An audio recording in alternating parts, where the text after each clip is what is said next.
Welcome. आज आपण पाहणार आहोत इयत्ता 12वीच्या इंग्रजीच्या पाठ्यपुस्तकातील सेक्शन 2 पोएट्री सेक्शन मधील 2.2 इंडियन व्हीवर्स भारतीय विणकर या कवितेच्या ब्रेनस्टॉर्मिंगच्या ॲक्टिव्हिटीज. या ॲक्टिव्हिटीज आपल्या पाठ्यपुस्तकात 99 ते 102 वरती दिलेल्या आहेत. काय आहेत त्या ब्रेनस्टॉर्मिंग ॲक्टिव्हिटी? चला तर आपण सुरुवातीला पाहूया ब्रेनस्टॉर्मिंग ॲक्टिव्हिटी A1, जी ॲक्टिव्हिटी आपल्या पाठ्यपुस्तकात पेज क्रमांक 101 वर दिलेली आहे. पहिली A1 ब्रेनस्टॉर्मिंग ॲक्टिव्हिटी आहे, discuss with your partner about the following vocation. Vocation म्हणजे व्यवसाय. खाली दिलेल्या या 4 व्यवसायाच्या विषयी आपल्या सहकार्यासोबत चर्चा करा. कोणते आहे 4 व्यवसाय? A. Viewing, B. Tailoring, C. Knitting, D. Embroidering. सुरुवातीला आपण A. विविंग या व्यवसायाची माहिती घेऊया. Weavers operate the traditional hand-powered weaving machine to convert yarns into fabric. आता पाहूया B. Tailoring. A tailor is a person who stitches, repairs or alters clothing professionally. This profession has flourished and method of tailoring also has advanced a lot. C. आता knitting पाहूया. Knitting is a method by which 2 or more needles are used to loop yarn into a series of interconnected loops to create a finished garment. It can be done by hand or machine, producing fabric from a strand of yarn or wool. D. Embroidering. Kashida काम. Embroidering is the art of decorating the fabric by means of needle and thread. It can also use pearls, beads, quills, skeins, etc. There are various types of stitches used for embroidery. विद्यार्थी मित्रांनो, अशा पद्धतीने आपण या व्यवसायांचं discussion करू शकतो. या व्हिडिओमध्ये आपण सर्वच्या सर्व ब्रेनस्टॉर्मिंगच्या ॲक्टिव्हिटी पाहणार आहोत, म्हणून शेवटपर्यंत हा व्हिडिओ पाहत राहा. आता याच्यानंतरची ब्रेनस्टॉर्मिंगची ॲक्टिव्हिटी आहे ब्रेनस्टॉर्मिंग ॲक्टिव्हिटी A2. 1 ते 8 सर्वच्या सर्व ब्रेनस्टॉर्मिंगच्या ॲक्टिव्हिटी आपल्या पाठ्यपुस्तकात पेज क्रमांक 101 वर दिलेले आहेत. त्या सर्वच्या सर्व ब्रेनस्टॉर्मिंगच्या ॲक्टिव्हिटी आता आपण पाहूयात. A2 पहिली activity, discuss the various products made by the weavers in the poem. Indian weavers या कवितेत विणकर जे जे उत्पादनं तयार करतात, जे वस्त्र विणतात, त्या वस्त्रांविषयीची यादी या ठिकाणी आपल्याला करायची आहे. The products made by the weavers in the poem, robes for a new born child, हे झालं पहिलं वस्त्र. मॅरेज व्हेल ऑफ क्वीन, हे दुसरं वस्त्र. And dead man's funeral shroud. अशा पद्धतीनं इंडियन व्हीवर्स या कवितेतील व्हीवर्स म्हणजे विणकर हे 3 प्रकारचे वस्त्र, 3 प्रकारचे कापड विणत आहेत. आता याच्यानंतरची ॲक्टिव्हिटी आहे दुसरी, the words in the 3 stanzas of the poem mention different times of a day. Complete the table. या कवितेमध्ये 3 कडवे आहेत आणि या 3 कडव्यामध्ये दिवसाच्या वेगवेगळ्या वेळेंचा, वेगवेगळ्या प्रहरांचा उल्लेख आलेला आहे. कंप्लीट द टेबल या ठिकाणी दिलेला टेबल पूर्ण करा. बघा, या ठिकाणी टेबल दिलेला आहे. पहिल्या कॉलममध्ये दिलेला आहे टाइम ऑफ द डे. दुसऱ्या कॉलममध्ये दिलेला आहे त्याच्यासाठी वापरलेला कवितेतला शब्द किंवा शब्दसमूह. आणि शेवटच्या कॉलममध्ये दिलेला आहे त्या दिवसाच्या वेळेला, त्या दिवसाच्या प्रहराला विणकर कोणत्या प्रकारचं वस्त्र विणत आहेत, कोणत्या प्रकारचं काम करत आहेत. आपल्या पाठ्यपुस्तकामध्ये दुसऱ्या रोमध्ये एक रो आपल्याला सोडवून दाखवलेली आहे. बघा, time of the day early morning. Early morning याच्यासाठी कवितेत आलेली फ्रेज आहे ब्रेक ऑफ डे म्हणजे पहाटेची वेळ. आणि या पहाटेच्या वेळी विणकर कोणतं काम करत आहेत? Weavers weave robes for the new born. आता या पुढच्या रोमध्ये शब्द दिलेला आहे लेट इन द इव्हिनिंग म्हणजे संध्याकाळची वेळ. याच्यासाठी कवितेत आलेला शब्द आहे फॉल ऑफ नाईट म्हणजे संध्याकाळची वेळ. आणि या संध्याकाळच्या वेळी विणकर कोणतं काम करत आहेत? कोणतं वस्त्र विणत आहेत? Marriage veils of a queen राजकुमारीसाठी लग्नातला बुरखा. आणि शेवटच्या रो मध्ये कोल्ड नाईट या शब्दासाठी या शब्दसमूहासाठी या दिवसाच्या वेळेसाठी आलेला शब्द आहे मूनलाईट चील थंडगार चंद्रप्रकाश. आणि या वेळेला विणकर काम करत आहेत. कोणतं काम करत आहेत? A dead man's funeral shroud. जो व्यक्ती मृत्यू पावलेला आहे मरण पावलेला आहे अशा व्यक्तीच्या अंत्यसंस्कारासाठी ते श्राऊड SHROUD श्राऊड म्हणजे कफन विणत आहेत. आता याच्यानंतरची ॲक्टिव्हिटी आहे तिसरी. The poem reveals the 3 phases of life. Indian weavers ही कविता व्यक्तीच्या जीवनातील 3 अवस्थांचा उल्लेख करते. Fill in the blanks with feelings and colours appropriate to the phase of life. या ठिकाणी दिलेल्या टेबलमध्ये आपल्या जीवनातील 3 अवस्थांचं जे वर्णन आलेलं आहे आणि या 3 अवस्था व्यक्त करण्यासाठी कवितेमध्ये वेगवेगळ्या भावना आणि वेगवेगळे रंग वापरलेले आहेत. त्या आलेल्या रिकाम्या जागेमध्ये या ठिकाणी रिकाम्या जागेमध्ये त्या भावना त्या कलरविषयी आलेल्या विशिष्ट भावना या ठिकाणी आपल्याला लिहून काढायच्या आहेत. 1 इज डन फॉर यू. एक कॉलम आपल्याला पूर्ण करून दिलेला आहे. बघा या रकान्यामध्ये न्यू बॉर्न किंवा चाइल्डहुड दिलेला आहे, यूथ किंवा अडल्टहुड दिलेला आहे, ओल्ड एज किंवा यूथ डेथ दिलेला आहे. तर या काय आहेत? Phases of life. या 3ही आपल्या जीवनातील अवस्था आहेत. बालपण, तारुण्य आणि म्हातारपण.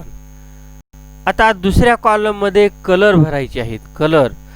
कलर न्यू बॉर्न किंवा चाइल्डहुड बालपणासाठी कोणता कलर वापरलेला आहे? Blue colour. यूथ म्हणजे तरुणपणासाठी तारुण्यासाठी कोणता कलर वापरलेला आहे? Purple, green. आणि ओल्ड एज किंवा म्हणजे मृत्यूसाठी वापरलेला कलर आहे कवितेतला व्हाईट. आता आपल्याला या शेवटच्या रकान्यामध्ये फिलिंग्स म्हणजे त्या अवस्थेमध्ये व्यक्तीच्या मनामध्ये कोणत्या भावना असतात त्या लिहायचं आहे. इथं पहिल्या रकान्यामध्ये भावना लिहून दाखवलेल्या आहेत.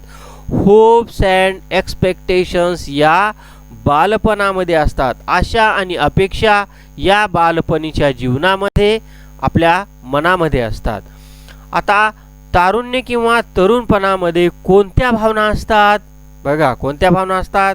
एक्सपेक्टेशन्स अपेक्षा असतात, रिस्पॉन्सिबिलिटी जबाबदाऱ्या असतात, रोमांस असतो आणि एनर्जी सळसळतं रक्त असतं. आणि आता ओल्ड एजमध्ये कोणत्या भावना असतात? पीस म्हणजे शांतता असते आणि जीवनातील बरेच चढउतार पाहिलेले असतात. त्याच्यामुळं विजडम सुद्धा या अवस्थेत या जीवनाच्या टप्प्यामध्ये व्यक्तीच्या जीवनामध्ये आपल्याला आढळून येतात. पुढची ॲक्टिव्हिटी आहे चौथी complete. The weavers weave in the chill moonlight. Chill moonlight म्हणजे थंडगार चंद्रप्रकाशामध्ये व्हीवर्स काय विणत आहेत? A dead man's funeral shroud. मृत व्यक्तीसाठी कफन प्रेत वस्त्र. व्हीवर्स म्हणजे विणकर हे चिल मूनलाईट म्हणजेच थंडगार चंद्रप्रकाशामध्ये विणत आहेत. पुढची ॲक्टिव्हिटी आहे पाचवी. Pick out 2 words used to describe the weavers in the last stanza.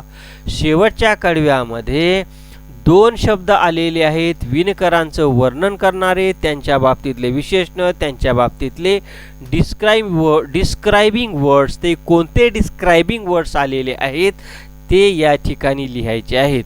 Also state their importance. आणि जे ते डिस्क्रायबिंग वर्ड्स व्हीवरच्या बाबतीत आलेले आहेत त्या शब्दांचं महत्त्वसुद्धा सांगायचं आहे. कोणते आहेत ते शब्द शेवटच्या स्टांजामध्ये आलेले? स्टील, सॉलोम अँड स्टील हे दोन शब्द विणकरांसाठी डिस्क्रायबिंग वर्ड्स विशेषण म्हणून आलेली आहेत आणि यांचं महत्त्व आहे. The weavers are silent in the last stanza because they are weaving for the dead. Their weaving is quite honest that they feel for the dead and for the grieving relatives as well. अशा पद्धतीनं त्याचं महत्त्व, या विशेषणांचं महत्त्व आपल्याला विशद करता येतं. आता याच्यानंतरची ब्रेनस्टॉर्मिंगची ॲक्टिव्हिटी आहे 6वी. Express your views about the present condition of weaver. सद्य परिस्थितीमध्ये, वर्तमान काळामध्ये कंडिशन ऑफ वीवर, विणकरांची परिस्थिती काय आहे याच्या बाबतीतलं मत आपल्याला व्यक्त करायचं आहे. ते अशा पद्धतीने व्यक्त करता येईल. A weaver's life is desperate struggle against poverty. Poverty म्हणजे गरिबी, इलनेस आजारपण, अँड कॉम्पिटिशन स्पर्धा from large textile mills. A weaver setup is not owned by him or her but lent to him or her by an investor who employs him or her for profile. Working more than 12 hours, the weavers earns a little amount of money. अशा पद्धतीने सद्य परिस्थितीमध्ये, वर्तमान काळामध्ये या व्हीवरची म्हणजे विणकरांची परिस्थिती असलेली आपल्याला दिसून येते. याच्यानंतरची ब्रेनस्टॉर्मिंग ॲक्टिव्हिटी आहे 7वी. Describing in your own words the steps or measures that can be taken to solve the problems of the weavers. आता आपण ज्या समस्या सांगितल्या त्या समस्यांवर उपाय आता सांगायचे आहेत. कोणत्या स्टेप्स म्हणजे ॲक्शन घ्यायला पाहिजे, कोणती पावलं उचलायला पाहिजेत, त्यांच्या समस्या, त्यांच्या म्हणजे कोणाच्या, विणकरांच्या समस्या सोडवण्यासाठी कोणती पावले उचलायला पाहिजे ते लिहायचं आहे. काय लिहिता येईल? To solve the problems of weavers in India they must be united. Their skills and talent must be identified to employ them in manufacturing industries at good salary. They must be given a platform to exhibit their products at state, national and international level.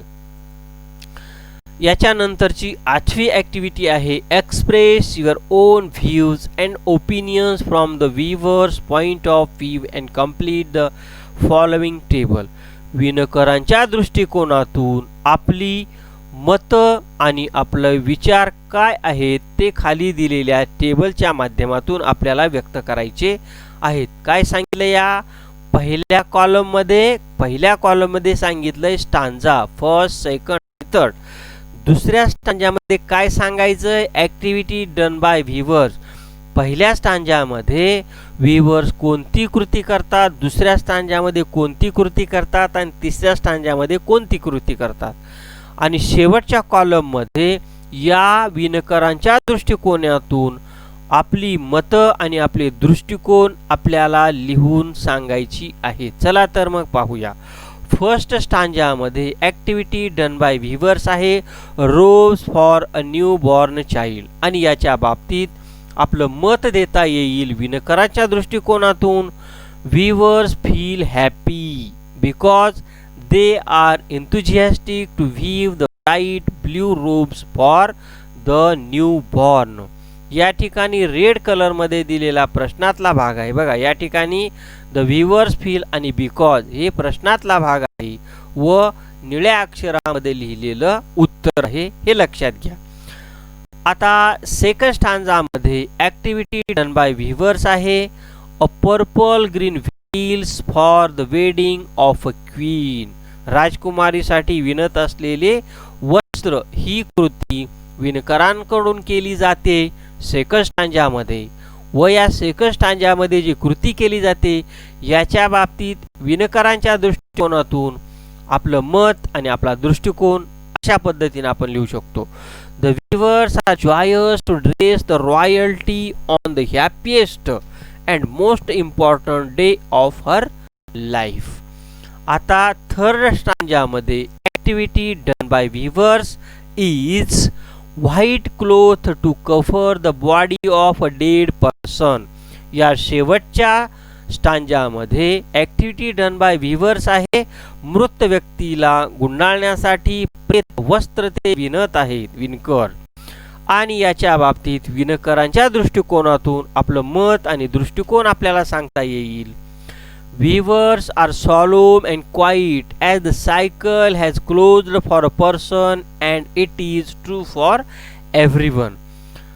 आता याच्यानंतर आपण पाहणार आहोत याच्या पुढच्या brainstorming activities, ज्या activities A3 म्हणून आपण पाहतो त्यांच्याकडं, आणि याच्यामध्ये 3 ॲक्टिव्हिटी दिलेल्या आहेत. या ॲक्टिव्हिटी आपल्या पाठ्यपुस्तकात पेज क्रमांक 101 आणि 102 वर दिलेल्या आहेत. चला तर मग पहिली ब्रेनस्टॉर्मिंग ॲक्टिव्हिटी A3 मध्ये काय आहे ते पाहूया. Pick out the rhyming words from the poem. या कवितेमध्ये रायमिंग वर्ड्स म्हणजे यमक जुळणाऱ्या शब्दांच्या जोड्या लिहायच्या आहेत. हा भाग अतिशय सोपा असतो. या भागामध्ये आपल्याला काय करायचं असतं, कवितेच्या शेवटी आलेले जे शब्द आहेत सारख्या उच्चाराच्या शेवट होणाऱ्या शब्दांची यादी आपल्याला रायमिंग वर्ड्स म्हणून करायची असते. आता आपण पहिल्या स्टांजामध्ये स्टांजा 1 मध्ये कोणते रायमिंग वर्ड्स, रायमिंग पेयर्स आहेत ते पाहूया.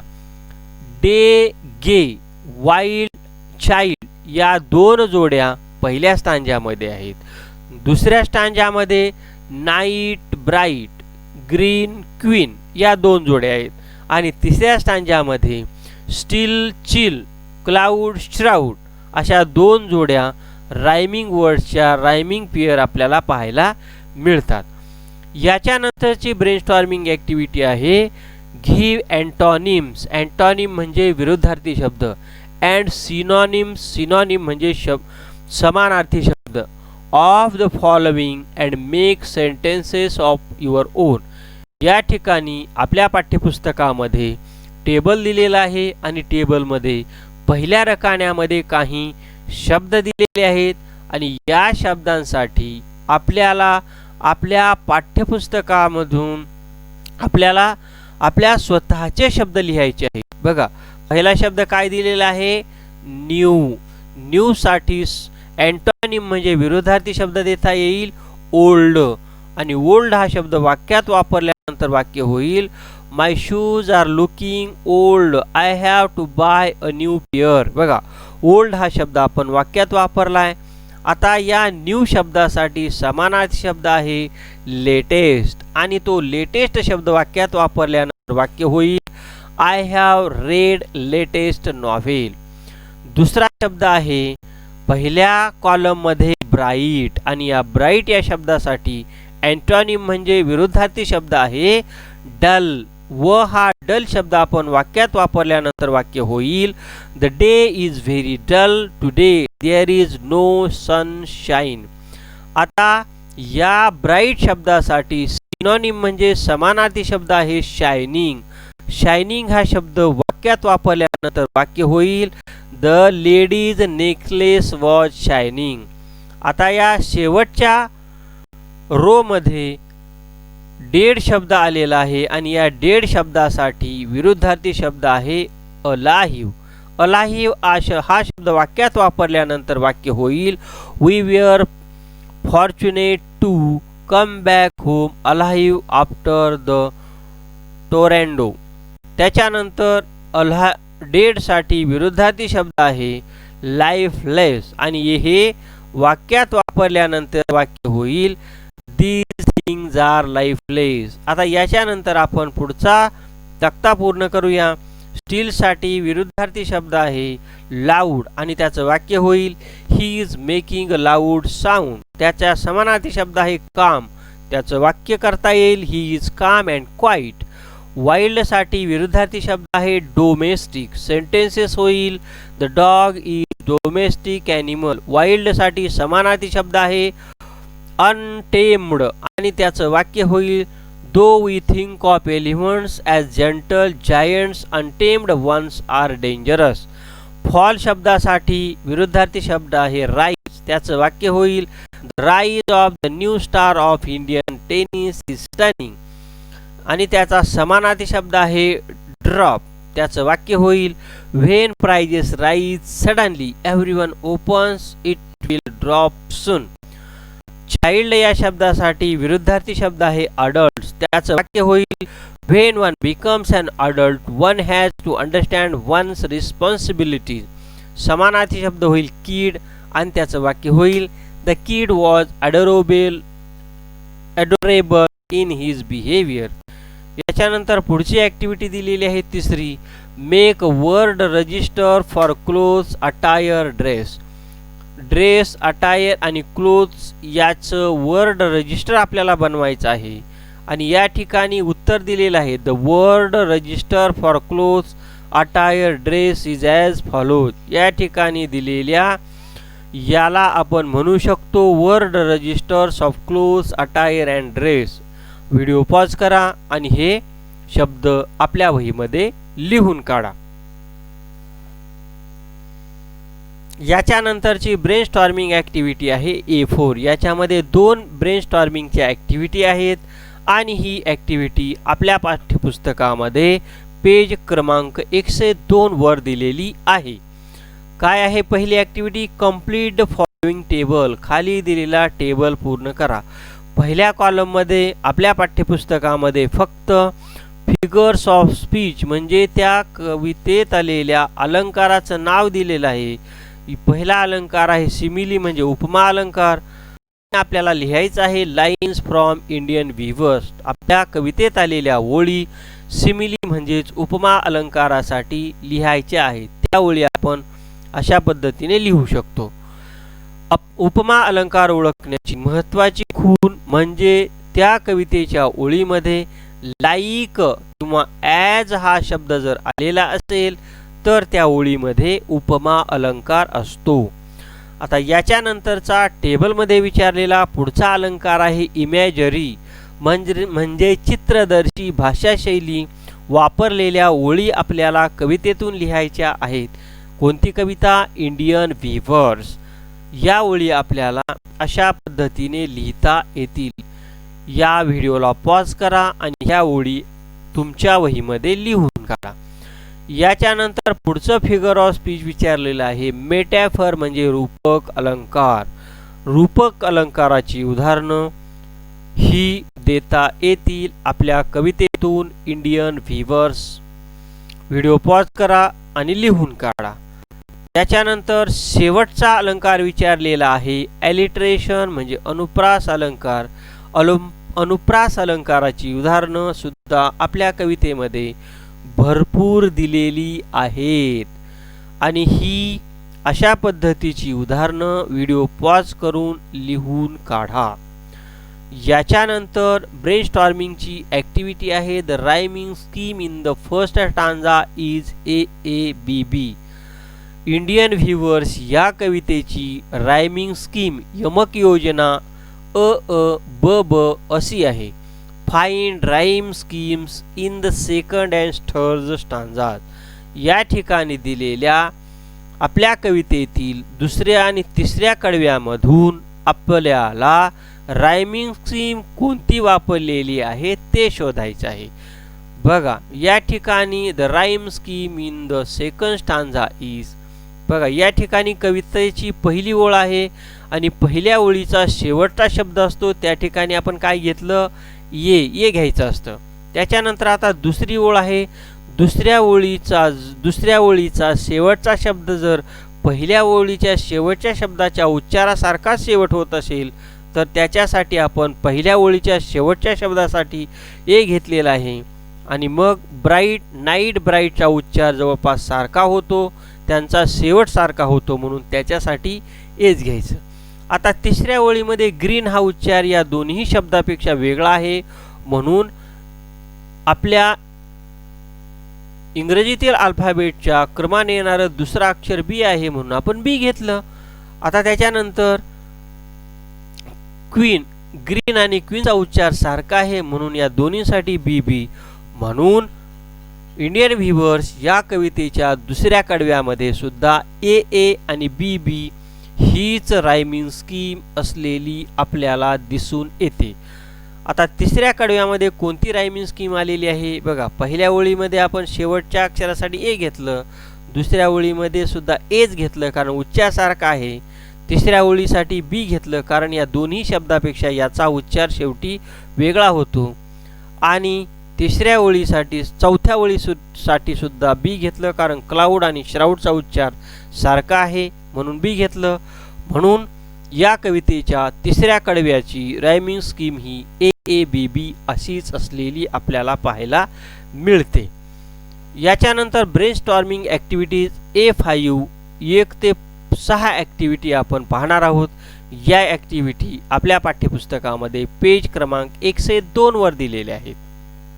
पहिली ॲक्टिव्हिटी आहे, the poet has asked questions at the beginning of every stanza.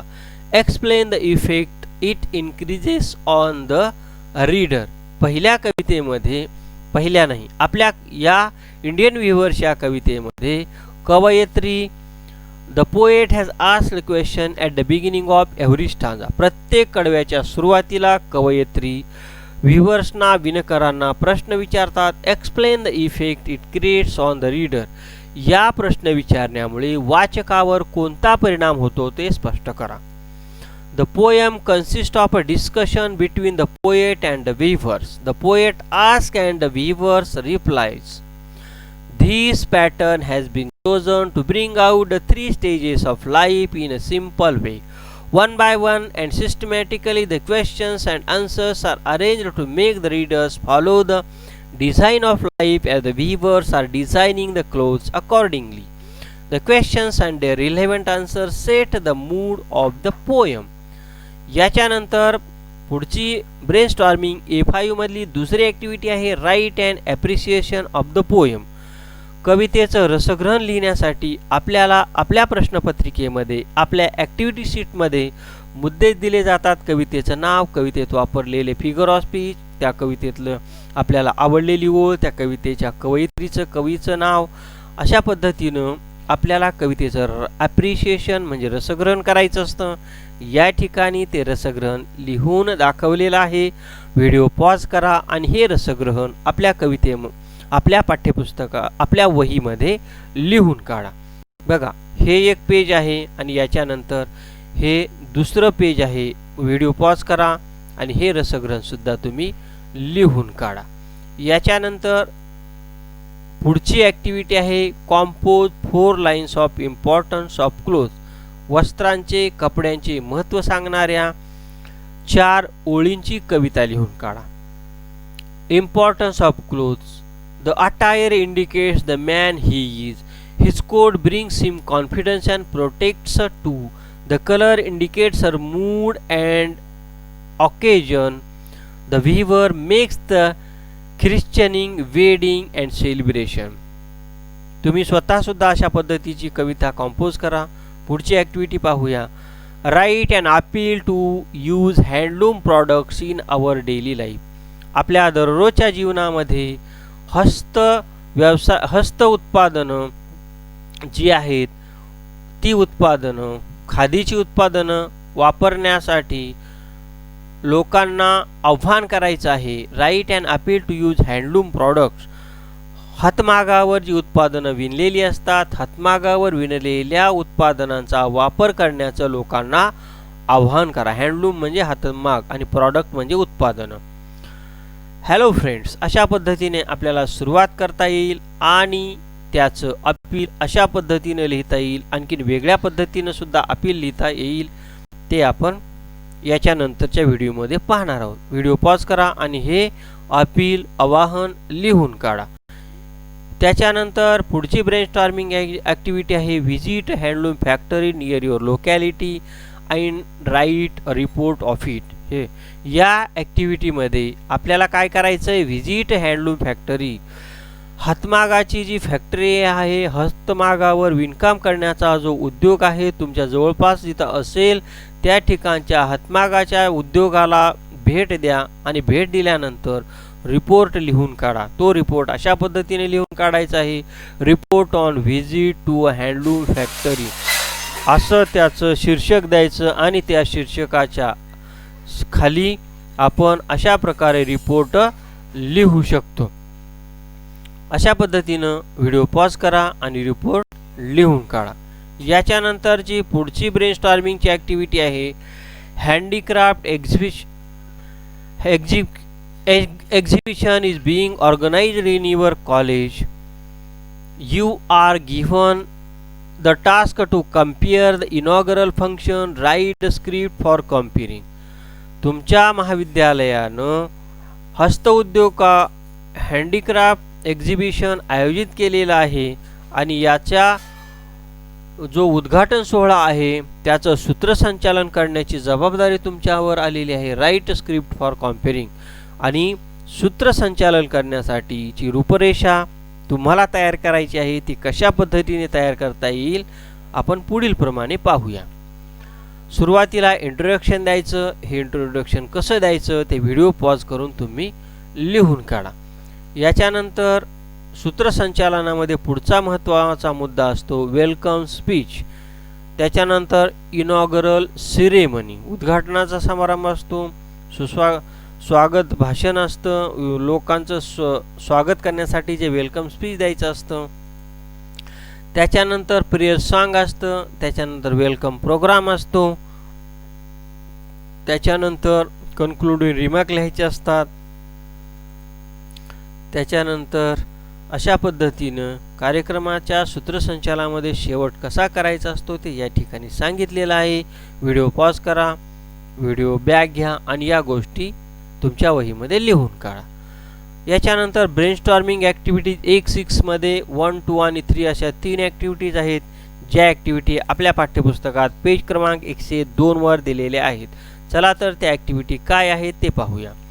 A6 मधली पहिली activity, go to your college library and collect and read the poems written by Sarojini Naidu. तुमच्या महाविद्यालयाच्या ग्रंथालयात जा आणि सरोजिनी नायडू यांनी लिहिलेल्या कविता गोळा करा आणि त्या वाचा.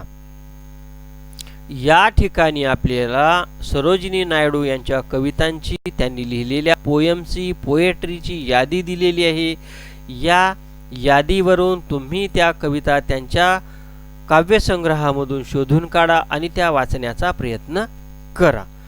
याच्यानंतर पुढची ब्रेनस्टॉर्मिंगची ॲक्टिव्हिटी आहे find various career opportunities in small scale industries like handloom, art, craft, block printing etc.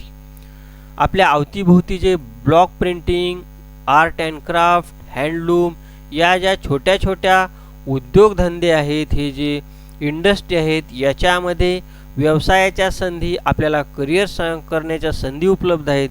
याच्यामध्ये आपण कोणत्या पद्धतीनं करिअर करू शकतो हे शोधून काढायचं आहे. बघा, या क्षेत्रामध्ये students can gather information on the following career. खाली दिलेल्या करिअरमध्ये विद्यार्थ्यांनी आपण इन्फॉर्मेशन गोळा करू शकतो. कोणते आहेत करिअर? या ठिकाणी 6 करिअरची माहिती दिलेली आहे. या करिअरमध्ये कोणकोणत्या संधी आहेत ते आपण शोधून काढू शकतो.